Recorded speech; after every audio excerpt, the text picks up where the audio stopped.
Undercover. Just basically saying, yeah, we did it, just keep your fucking mouth shut. Yeah, 100%. 100%. How mad would that be? I'm loving it. You photoshopping, blah, blah, blah, blah. Suck him up, I was fucking... Yeah. There's a page. Go check it out.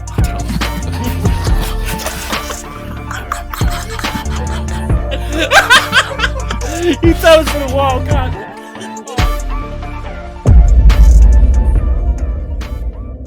Hello, how are we doing? Welcome back to another episode of Mr. Mysteries in Black and White with me, Ed, and my main man, Josh. How are we all doing? How are we doing, Josh? Yeah, not too bad, brother, not too bad. Yourself? Yeah, not too bad, not too bad. Same old shit. Yep, yep. But no, we're moving, we're grinding. Yeah. First things first, just also want to apologise, there wasn't an episode last week. I had a headache. Yeah, same. Don't know what else to tell you. No, it's just legit, just headache. When in doubt, headache gets you out. Yeah. But no, yeah, apologies for last week. But it's made it all a bit more sweeter because of this week's topic. We're edging that closer to when the show on Netflix. So, if anything, we've done you a solid. Yeah. You're welcome. Exactly that. But if you remember, our last episode, which was... What was it? Ogopogo? Yeah. Yeah. We done Ogopogo. Which... That's mad. I actually had to ask you what you wanted. This motherfucking... Oh, dear. Which was a sea serpent from Lake Okanagan. Mm-hmm. Hopefully, if you've seen that, if you haven't seen that, pause right now, listen Go watch to it. Or listen and to then it. come back. But and at the end of the episode, and I don't know why I say it because you can see from the title what it's going to be. But today we're talking about a serial killer. Well, would he class him as a serial killer? He was fucked up. Yeah, I mean, it literally says here he's a suspected serial killer. Yeah. So He was fucked up. yeah, he was very but fucked he up. has a good name. Every cloud. Every cloud, he has a good name. Shares a name with another legend. Oh, dear. But, obviously, we are talking about Ed Gein, Mm-hmm. who also, I know you'll get to it, Yeah. but has influenced Some of the biggest some of the film best, characters. some of the greatest horror films. Yeah. In my mind, like you've got Psycho, like with Norman Bates, Psycho, yeah. which is a timeless Classic, yeah, 100%. Leatherface Mhm. from Texas Chainsaw Massacre. Again, timeless classic. Timeless. You know, they keep trying to bring it back. Just leave it. Yeah. Leave it alone. Yeah.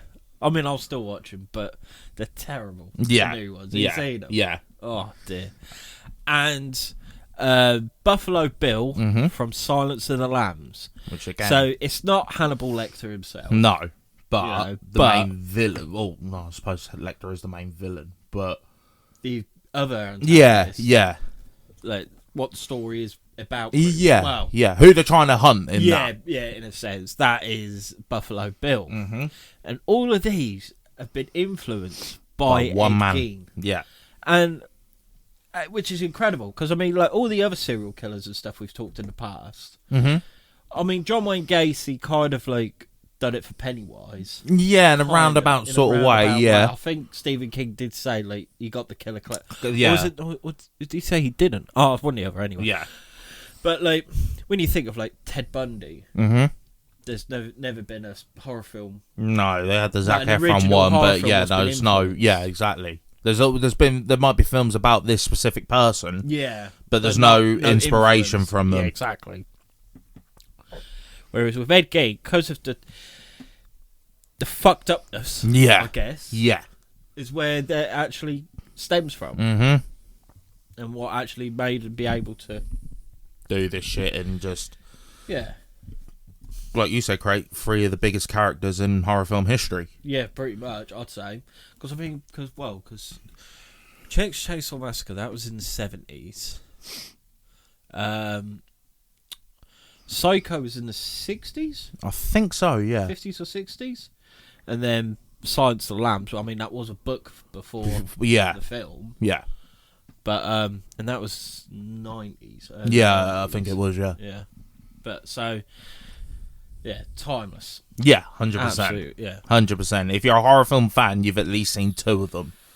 If you haven't seen all 3 of them, have a word with yourself. Yeah. The thing is, I imagine, like, especially like nowadays, a lot of people wouldn't be interested in Psycho No. because of the black and white and everything All like that shit, but no, if you But can stomach actually- through that. Actually, because there is a series, Bates Motel. I've seen something about that. Yeah. Isn't that kids playing him? Freddie Highmore. Yeah, the one who And- plays that autistic doctor or something. Yeah. And Vera Farmiga, who we know her as Lorraine Warren. Yeah, exactly. She's a lovely lady. Yeah, I would. Yeah, Vera, you are in. But anyway, let's not ramble too much. Because Josh got to get back to Vera Farmiga. Yeah. I'm coming soon. Bet you are. Dirty bastard. So, if you're listening to us on a exercise run or whatever, get at it. Go on, son. Hope we're spurring you on. If you're just sitting there in your pants with skips up your belly button. All the power to you. Yeah. You do you. You do you, mate. We've all been there. Pants bit, yeah. I'm not sure I've ever had skips on my belly button, but Oh, you not have ever not had a bit of confectionery in the umbilical piece? I don't think so. No. You ain't living, my friend. You ain't living. Oh, was that like a kangaroo's pouch? Just like save it for later. Yeah, pretty much. Oh. I just don't get how there's always lint. That is a point. How does it get there? Yeah. If there's a doctor listening or something, let us know. Yeah. Because, 100%. You could thoroughly clean that thing, and there's always that little fucking bit of fluff or something. Yeah. How have we gone? Another medical marvel, I'd say. That's up there with the common cold. Yeah, I believe so. But yeah, whatever you're doing, I hope you're having fun. But if you're just going to chill out, I hope you get something to drink, something to eat, and all that good stuff. Mm-hmm. And listen to Josh's dulcet tones talk about the fucked upness of Mr. Ed Gein. Yeah. Josh, take it away, my Right. friend. So Edward Theodore Gein, also known as the Butcher of Plainfield or the Plainfield Ghoul, was an American murderer, suspected serial killer and body snatcher. Gein's crimes, committed around his hometown of Plainfield, Wisconsin, gathered widespread notoriety in 1957 after authorities discovered that he had exhumed corpses from local graveyards and fashioned keepsakes from their bones and skin. He also confessed to killing 2 women, tavern owner Mary Hogan in 1954 and hardware store owner Bernice Warden in 1957. So Edward Theodore Gein was born in La Crosse, Wisconsin on August 27th, 1906. The second of 2 sons to George Philip Gein and Augusta Wilhelmine Gein. Gein had an older brother named Henry. Augusta, who was fervently religious and nominally a Lutheran, whatever the fuck that means, frequently preached to her sons about the innate immortality of the world, the evil of drinking, and her belief that all women are naturally promiscuous and instruments of the devil. So she called herself A devil worshipper, pretty much, yeah. The women are sin. But Mum, you're a woman. No. I'll just dress up like Yeah. one. It's the 1950s. I can be what I want. I don't think you can. No. She reserved time every afternoon to read to them from the Bible, usually selecting verses from the Old Testament and the Book of Revelation, concerning death, murder, and divine retribution. She sounds like a lovely woman. Yeah, yeah. Some people read like the Cat in the Hat or the Hungry Hungry Caterpillar. No, she's reading the Old Testament and the divine retribution and the Book of Revelation. Each to their own. That's all right. I'll read Jack's Pet Cemetery.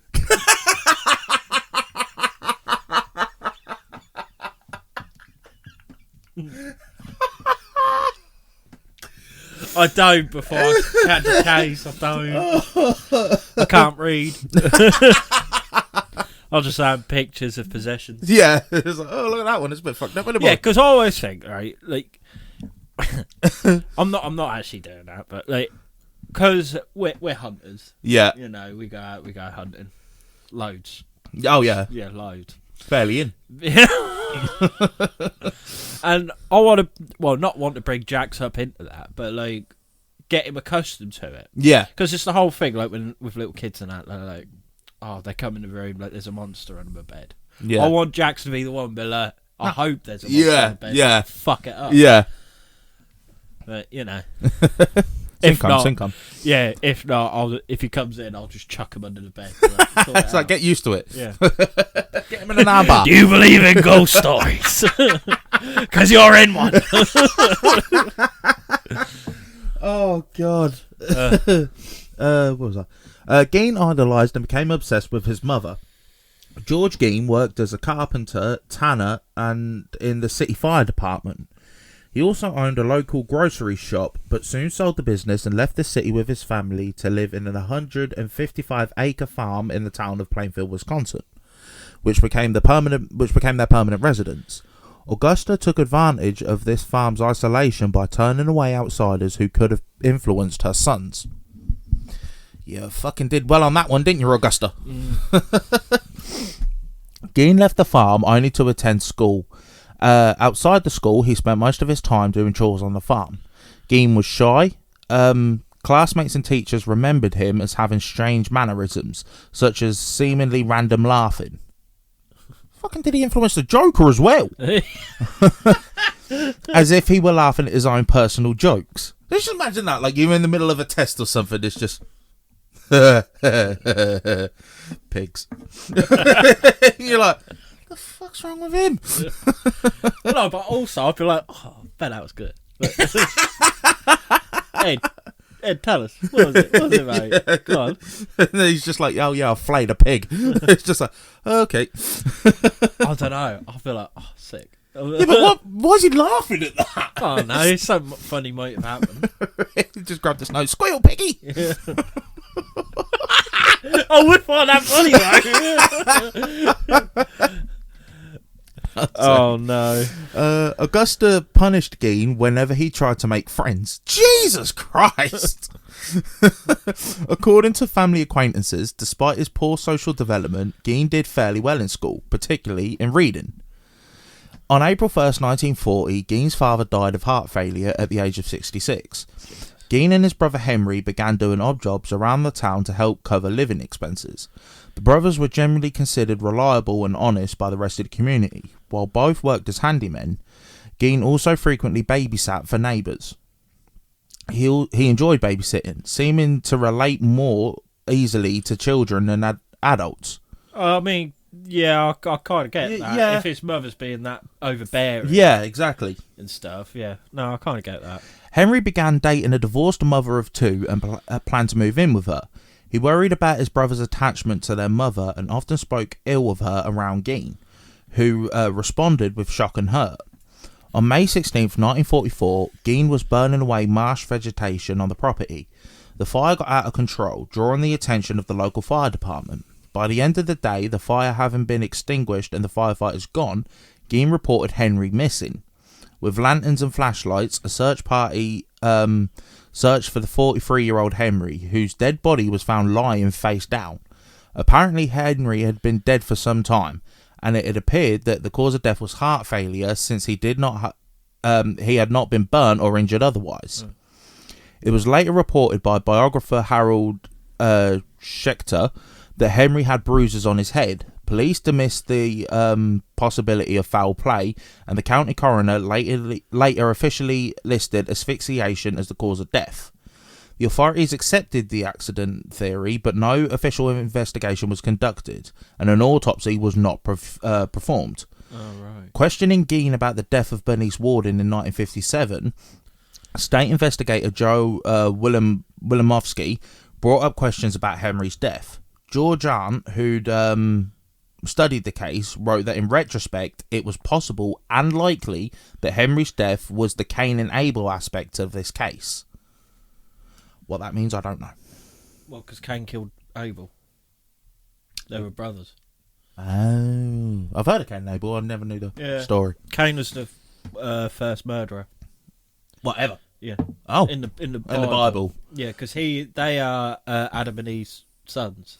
Oh, okay. And Cain kills Abel because he was influenced by the devil. So maybe. Because then the story is after that, like he was then punished with immortality. See, I've heard that bit. I just never knew the whole thing. Yeah, it's a cool story about Cain and Abel. And also, it's my favourite. Well, the Cain's part is my favourite arc of Supernatural, like the program. Oh, okay. Because him who plays Cain is a fucking cool person. Yeah, like, he is just sick. The mark of Cain and stuff, and yeah. Fair play. The first weapon was a goat's jaw. Oh, yeah. As you do. Fair enough. With Henry deceased, Ed and Augusta were now alone. Augusta had a paralysing stroke shortly after Henry's death, and Ed devoted himself to taking care of her. Sometime in 1945, he later recounted he and his mother visited a man named Smith who lived nearby to purchase straw. According to Ed, Augusta witnessed Smith beating a dog. A woman inside the Smith residence came outside and yelled for him to stop, but Smith beat the dog to death. Piece of shit. Why would you do that to a dog? He's a scumbag.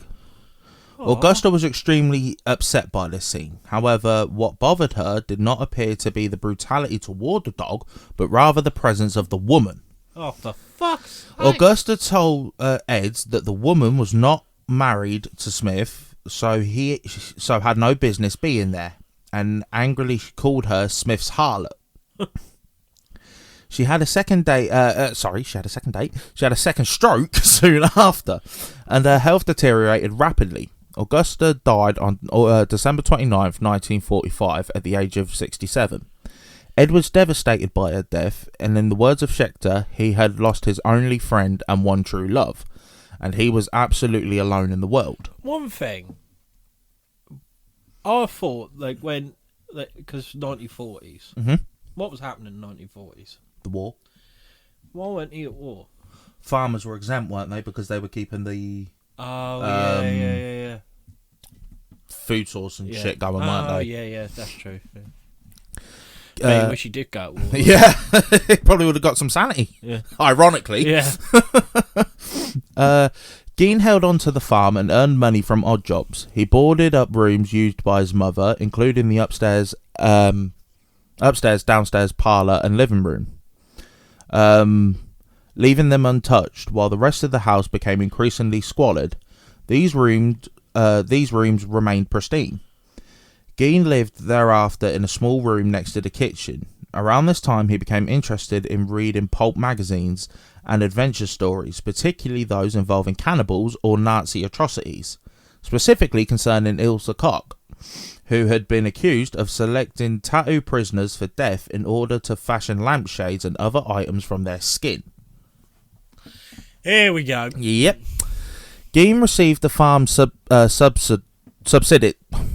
Yeah, I can never say that word. From the federal government. You take the piss out of me when I can't pronounce that. You can't even say subsidy. Yeah, exactly. What a fucked up world we live in. What's that word I can't say? What? What's that word I can't say? Benevolent. Yeah. Benevolent.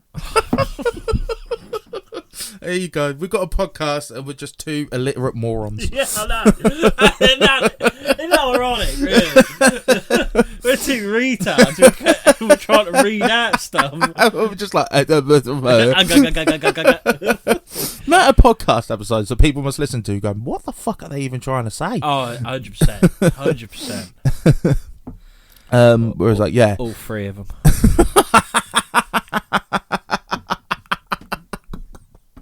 Oh, it's so true. It's tragic. Yeah, I know. Starting in 1951, he occasionally worked for the local municipal road crew and crop threshing crews in the Plainfield area.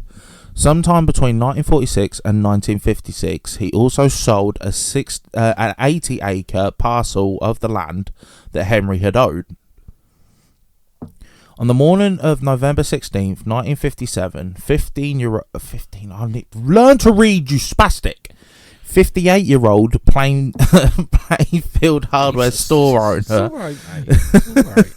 Bernice Warden, disappeared. The hardware store's truck was seen driving out from the rear of the building at around 9:30 in the morning. The hardware store saw a few customers the entire day. Some area residents believe that this was because of deer hunting season. Warden's son, Deputy Sheriff Frank Warden, entered the store around 5 p.m. to find the cash register open and bloodstains on the floor. Frank Warden told investigators that on the evening before his mother's disappearance, Gein had been in the store and was expected to return the next morning for a gallon of antifreeze. A sales slip for the antifreeze was the last receipt written by Warden on the morning that she disappeared. That evening, Gein was arrested at West Plainfield grocery store, and the Washara County Sheriff's Department searched the Gein farm. A sheriff's deputy discovered Warden's decapitated body in a shed on Gein's property, hung upside down by her legs with a crossbar at her ankles and ropes at her wrists. The torso was dressed out like a deer. She had been shot with a .22 caliber rifle, and the mutilations were made after her death. Also searching... See, what a good guy. What? Look, at least he cut her about and that after she was dead. You know, that's the polite thing to do. As far as killers go, that was the polite thing. He didn't torture her and started cutting bits off her while she was still kicking and screaming. He waited till she left this mortal coil to then butcher her. Oh my god! What a good guy. Sorry, fucking what? He's just strung some poor 68-year-old woman by her fucking ankles and just chefed her up. Well, she should have got him his antifreeze then, shouldn't she? Big bastard. Oh, yeah, look, I'm not sticking up for him, but his name's Ed, so I've got to have a bit of... Oh my god. Oh. And as well, one of my favourite actors is playing him. So yeah. You know what I mean? So. Well, upon searching the rest of the house, the authorities found a whole human bones and fragments.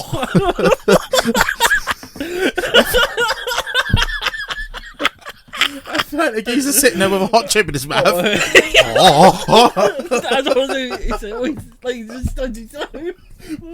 What did you just say?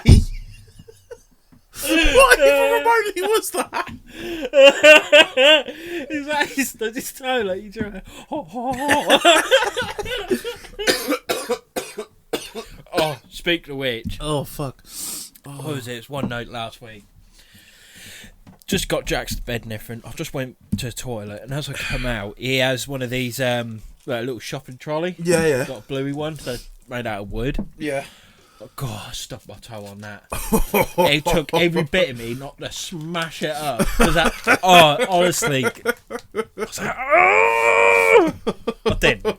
It's One of them when you're saying like every swear word in your head, just yeah, pretty much. Because I weren't speaking English, all the fucking couch and that started levitating. just speaking pure Latin. Yeah. Wait, I'll tell you what. That is one language I would love to. Well, it's a dead language, but I would. Yeah, it would be cool to learn, would it? Yeah. Because I keep getting like on my TikTok and that. I keep getting like these like badass like Latin quotes. Yeah. And stuff like that, and I'm like, oh, it just sounds so cool. Like, was it like Memento Mori? We all die or something like that, isn't it? Fucking Harry Potter spell, isn't it? I wonder if that's where they got a lot. Just muddle the words up. Maybe. But no, it's cool. It's really cool. It's just... I don't know. So yeah, searching the house, the authorities found a whole human head, the whole human bones and fragments, a waste bucket made of human skin covering several chairs, skulls on his bedposts, female skulls with some tops sawn off, bowls made from human skulls, a corset made from a female torso, skinned from shoulders to waist, leggings made from human leg skin, masks made from the skin of female heads, Mary Hogan's face mask in a paper bag. Sorry. Mary Hogan's skull in a box. Bernice Warden's entire head in a burlap sack. Bernice Warden's heart in a plastic bag in front of Gein's pot-belly stove. 9 vulvas in a shoebox. A young girl's dress and the vulvas of 2 females judged to have been about 15 years old. Oh, a bit wrong. That's the bit that's wrong. Everything else is calm. Well, he's artistic. Don't waste out, do he? A belt made from female human nipples. 4 noses. A pair of lips on the window shade drawstring. A lampshade made from the skin of a human face. And fingernails from female fingers. You know, Ed. What's the word? Ed Gein walks so Jeffrey Dahmer could run. Do you know what I mean? He's the goat. Ed, you know, I mean, it's fucked up because it's people, but it's no. Well, it is different, but it's no different when you have like crocodile skin shoes. You're still using skin and stuff from animals. I get it, but I've never seen anybody walk around with a crocodile's vulva. Do crocodiles even have vulvas? I bet there is somewhere out there where there's something like that. I'm not Googling. I am not Googling crocodile vulva. Somebody having one. But you know what I mean? Yeah. Like that. Wherever you're from, you do you. But I bet there is some weird fucking... It's like when they... Like, in some countries and that, they're just fucking frying up tarantulas and shit like that. Like it's nothing. Like it's a fucking corned beef sandwich. You know what I mean? And you're telling me that they don't do weird shit like having fucking... like fucking... I don't know, cat nipple... fucking necklaces. I bet they do.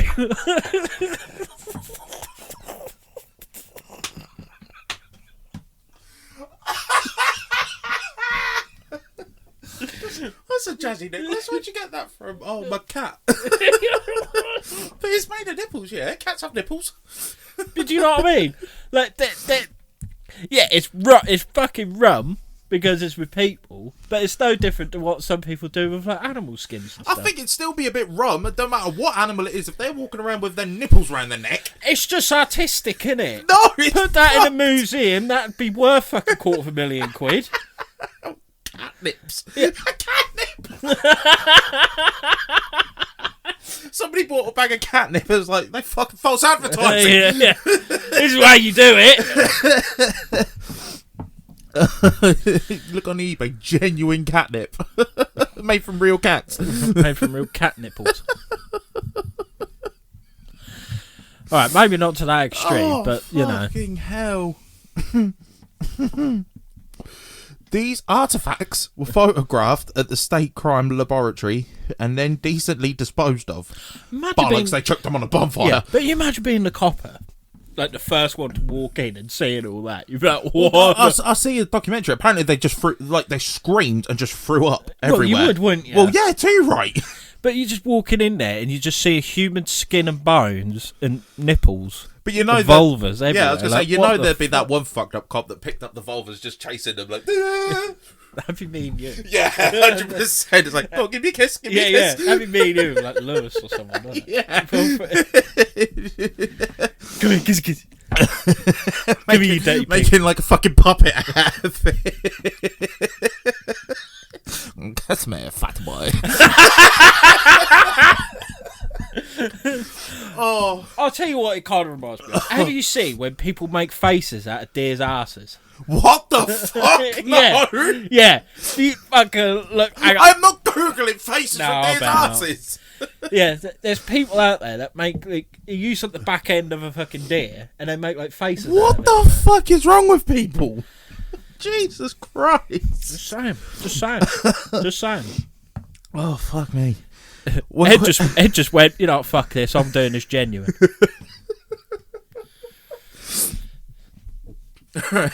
Gein told the investigators that between 1947 and 1952, he had made as many as 40 nocturnal visits to 3 local graveyards to exhume recently buried bodies. while he was in a dazed-like state. On about 30 of those visits, he said that he came out of the daze while in the cemetery, left the grave in good order, and returned home empty-handed. On the other occasions, he dug up the graves and recently buried middle-aged women he thought resembled his mother, and took the bodies home, where he tanned the skins to make his paraphernalia. Gein admitted to stealing Well, from... they don't need it anymore, do they? Don't mind if I borrow this, do you, love? Thank you. Well, they don't need it anymore, they're dead. Gein admitted to stealing from 9 graves and led investigators to the locations. Alan Wilimowski of the State Crime Laboratory participated in opening 3 test graves identified by Gein.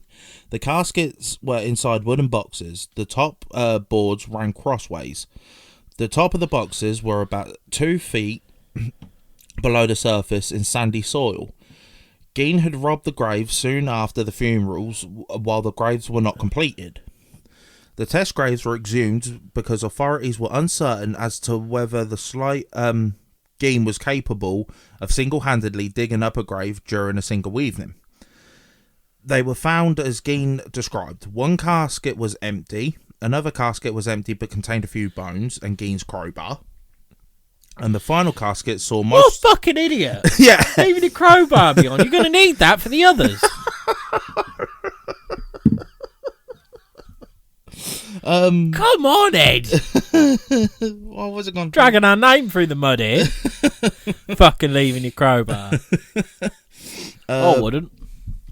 The final casket saw most of the body missing, yet Gein had returned rings and some body parts. Thus, Gein's confession was largely corroborated. Soon after his mother's death, Gein began to create a woman suit so that he could become his mother, to literally crawl into her skin. He denied having sex with the bodies he exhumed, explaining they smelt too bad. That's the reason. So, yeah, I was going to have sex with the body, but I know it's a dead body, but that pussy stank. I think that's fair. During State Crime Never Laboratory... looked at a dead body, thought, you know. No! For starters, I've never looked at a dead body. Oh, yeah, fair.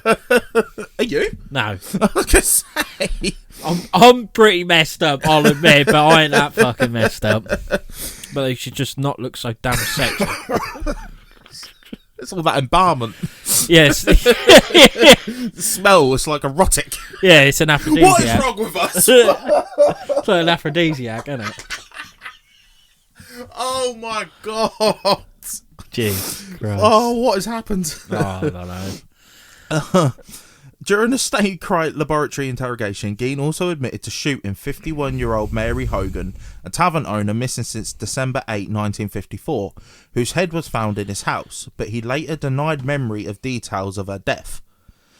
A 16-year-old youth, whose parents were friends of Gein's and attended a baseball games and movies with him, reported that Gein kept shrunken heads in his house, which he described as relics sent by a cousin who served in the Philippines during World War II. Don't say that's the thing. Them fuckers, they shrink heads. Who sends that as a gift? Like, send me a postcard. No, send me a shrunken head. It's like, there you are, a little memorabilia for you. No, don't say it. No. I'd be like... I am not having a head. Oh, imagine that. No. You'd be like Matey from Harry Potter. Yeah, take it away. Go on then. Because I can't do it. Because we'll get cancelled. I know exactly what you mean. You're taking away, Ernie. Yeah, and I'm fucking It's going to be a Bombay raid. Oh. Me. Upon investigation by the police, these were determined to be human facial skins, carefully peeled from corpses and used by Gein as masks. During questioning, Sheriff Shelley reportedly assaulted by Gein by banging his head and face into a brick wall. As a result, Gein's initial confession was ruled inadmissible. You fucking idiot. Shelley died of heart failure in 1968 at the age of 43 before Gein's trial.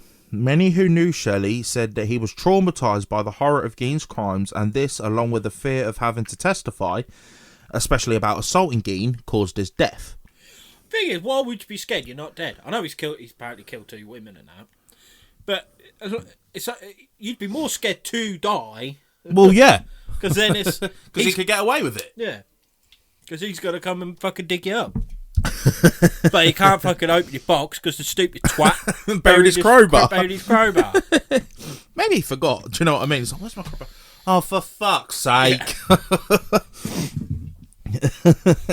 God, I'd be fuming. Especially if you borrowed my crowbar.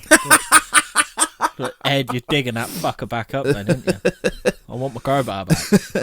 Bastard. In addition to the murders of Hogan and Warden, Gein was also considered regarding several other unsolved cases in Wisconsin. In November 1957, authorities confronted Gein with a list of missing persons cases that had occurred between the death of his mother and Warden.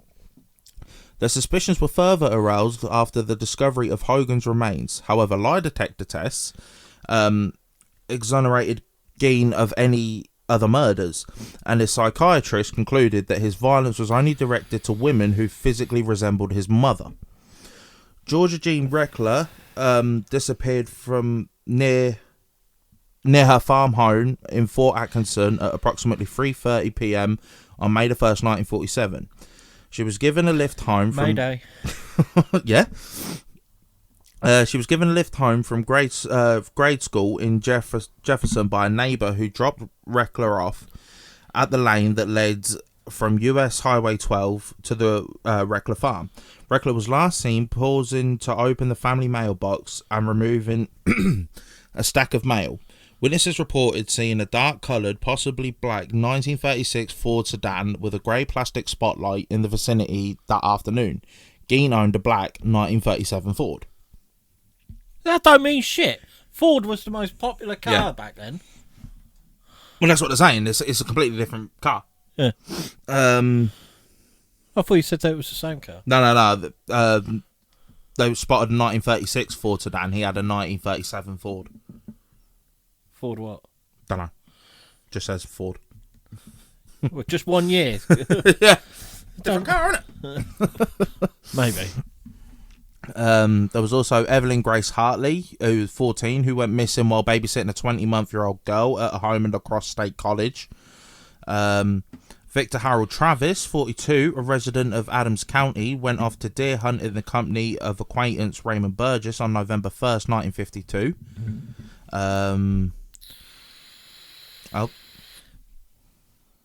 Where am I? In addition, Gein had also tentatively linked to the June 1954 disappearance of neighbour James Walsh. Walsh and his wife lived near Gein, who performed chores for her after her husband went missing. Gein was also investigated for potential involvement in the August 1956 disappearance of Irene Keaton, who was last seen in Plainfield. Gein was investigated also for the attempted abduction of Judy Ronenkuhl, 16, from Auroraville.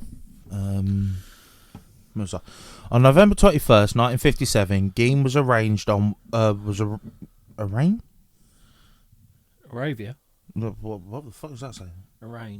Arraigned on one count of first-degree murder in Washara County Court, where he pleaded not guilty by reason of insanity. He was diagnosed with schizophrenia and found mentally incompetent, thus unfit for trial. He was sent to the Central State Hospital for the criminally insane, a maximum security facility in Walpen, and later transferred to the Mendota State Hospital in Madison. In 1968, doctors determined Gein... What? Took her to Madison, but I called her Maddie. In 1968, doctors determined Gein was mentally able to confer with counsel and participate in his defence. The trial began on November 7th, 1968 and lasted 1 week. A psychiatrist testified that Gein had told him that he did not know whether the killing of Warden was intentional or accidental. Gein had told him that while he examined the gun in Warden's house, the weapon discharged and killed Warden.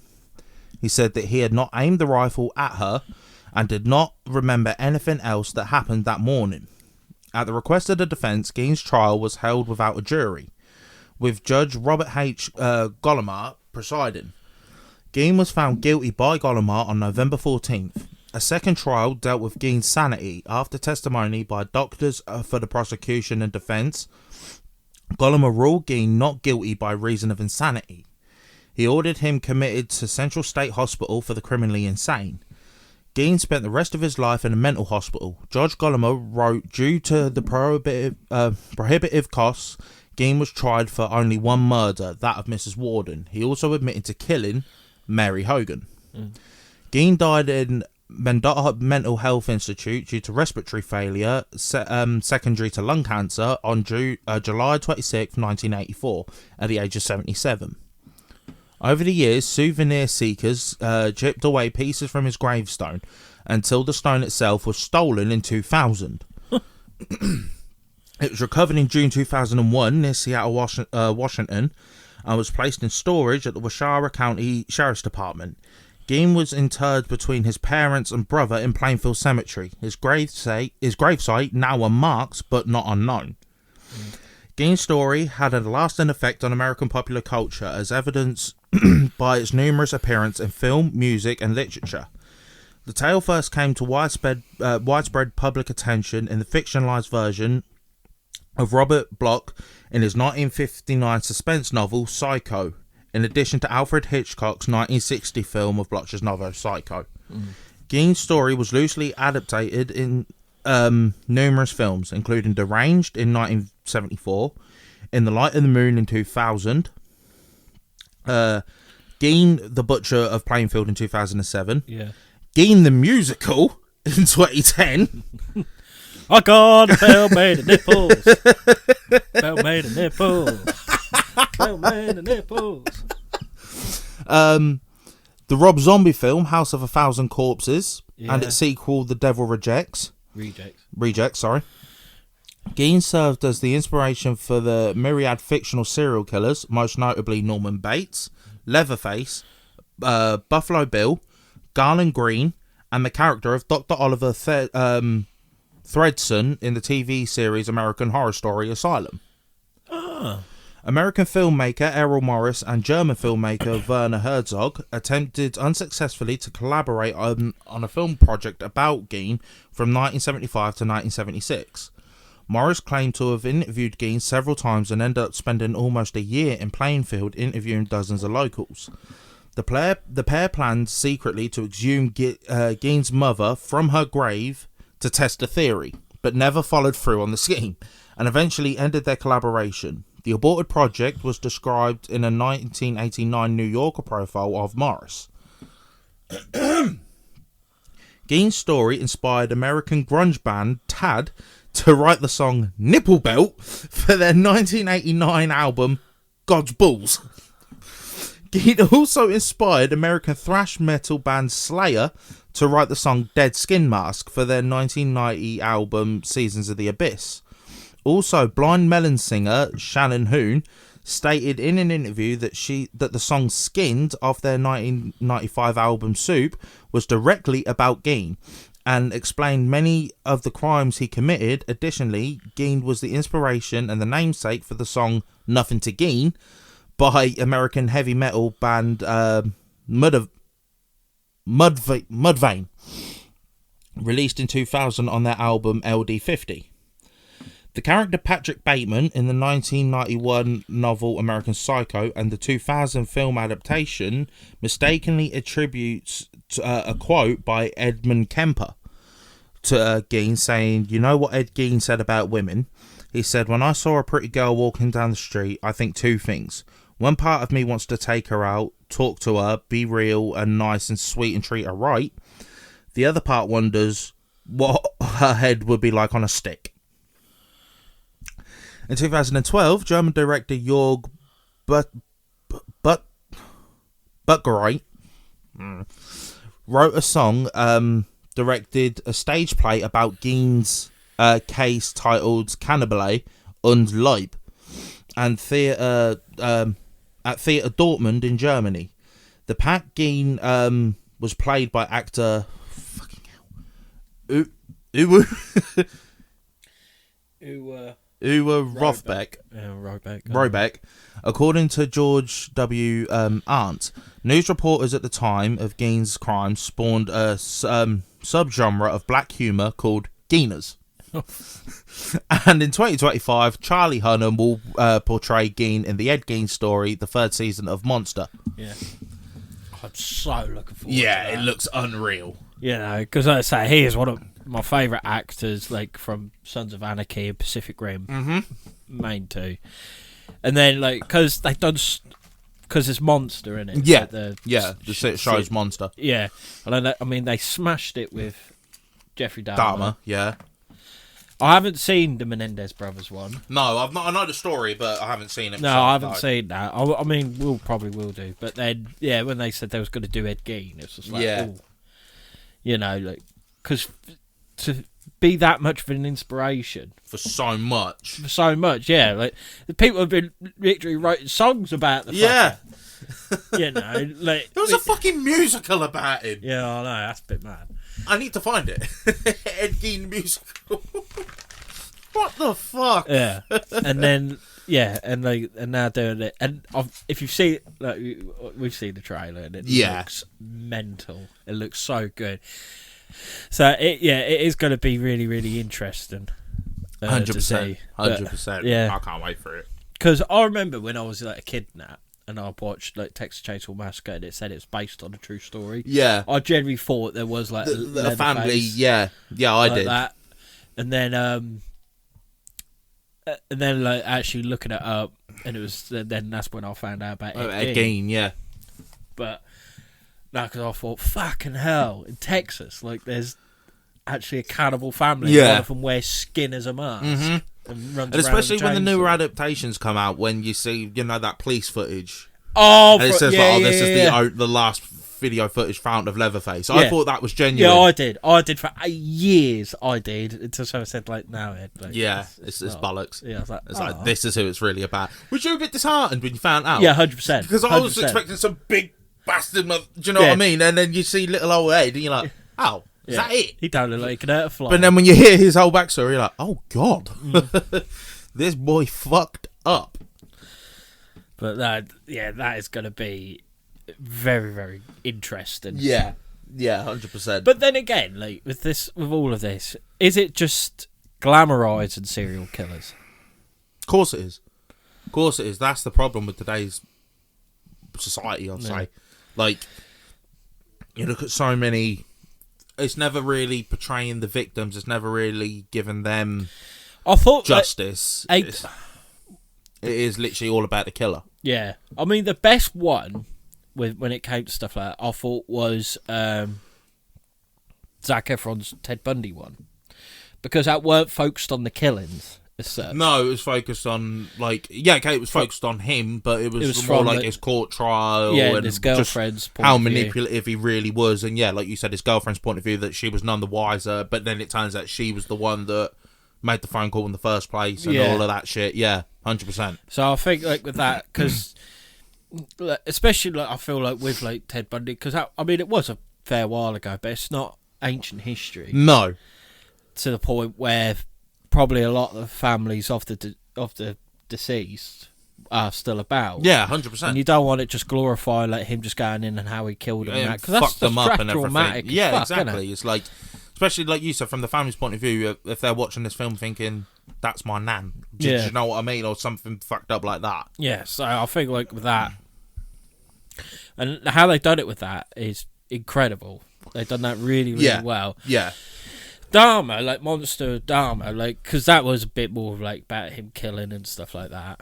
But I felt with that they betrayed him, like, his backstory, like, oh bless him. Do you know what I mean? No, like, yeah, Courtney felt sorry for him. That's what I mean. It's like, I get he had a fucked up traumatic childhood, and from the sounds of it, so did Ed Gein. But at the same time, that doesn't excuse in the slightest what they did. No, I feel like in the difference for Ed Gein, I'd say there'd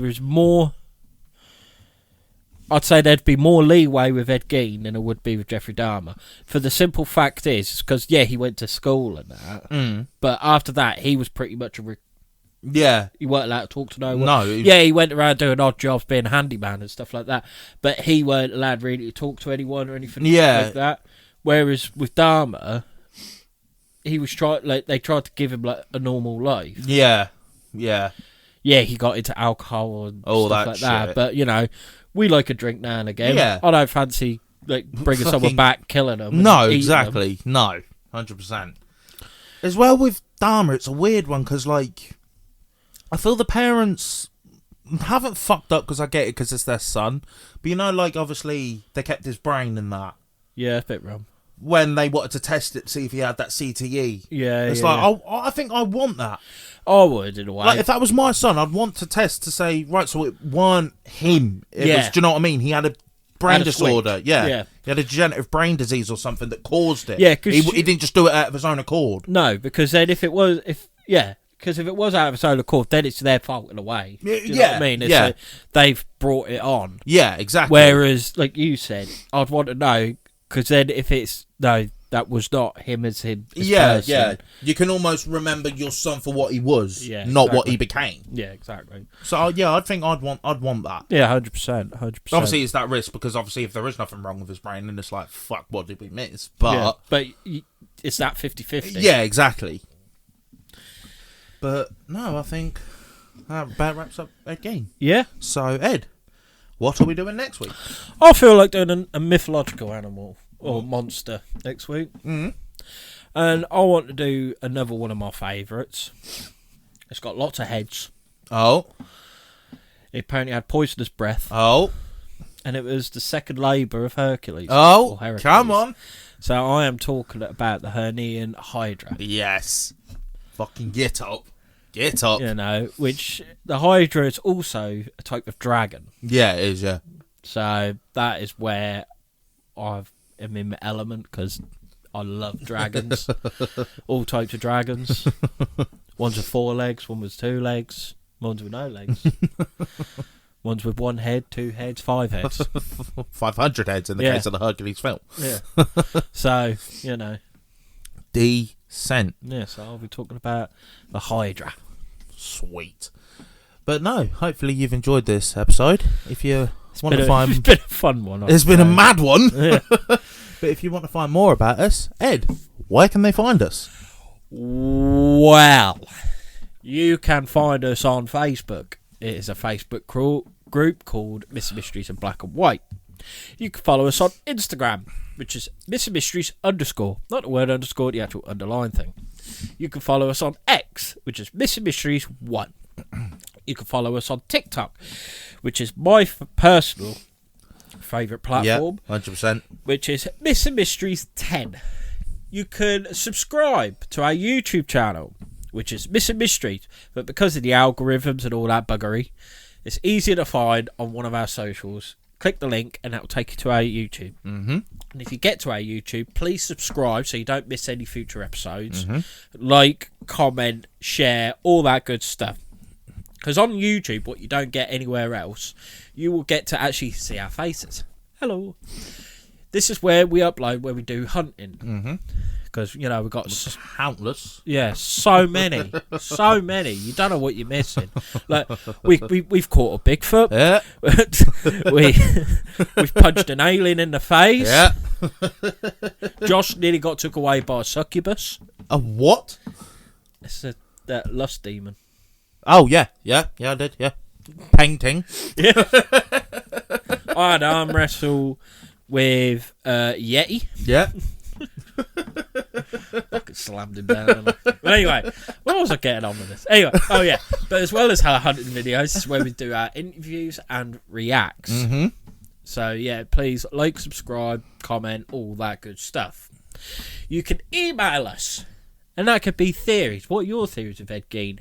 Was he born like it, or was he like pretty much moulded into the killer he was? Or, well, grave robber. Yeah.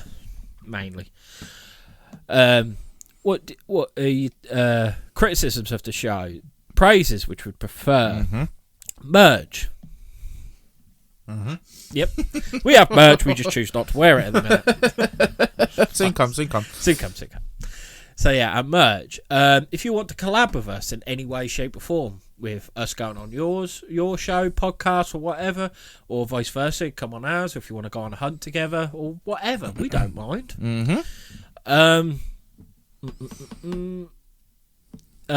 Your ideas for future episodes, ideas for future hunts, anything like that, really. And that's missingmysteries10@gmail.com. I think that is everything. Josh, Yeah. where can they listen to us? Well, even though you already are, if you fancy listening on another platform or all of them, you can find us on Podbean, Spotify, Amazon, Samsung, Podchaser, Player FM, and iHeartRadio. Fantastic. And also, if you got to this part of the video, podcast, or whatever, and you want a Mr. Mysteries hoodie or t-shirt or whatever, even though we've only got t-shirts and hoodies, today's word is nipple. Yeah, fair play. Okay. Fair play. Yeah, today's word is nipple. If you DM us, email us, or anything with the word nipple, at first you'll be like, what the fuck? And then we'll be like, oh yeah. You'll get 30% off on our merch. So yes, please DM us or message us with the word nipple. Oh, fuck me. And yeah, you'll be... Imagine that. Like, oh, how'd you get that hoodie? Oh, because I said nipple. Because I said nipple, yeah. What a buzz. But yeah, I think that's us about done. Yeah, so hopefully you've enjoyed this episode. Thank you very much for watching or listening or both. And we'll see you in the next one. Bye. Happy hunting.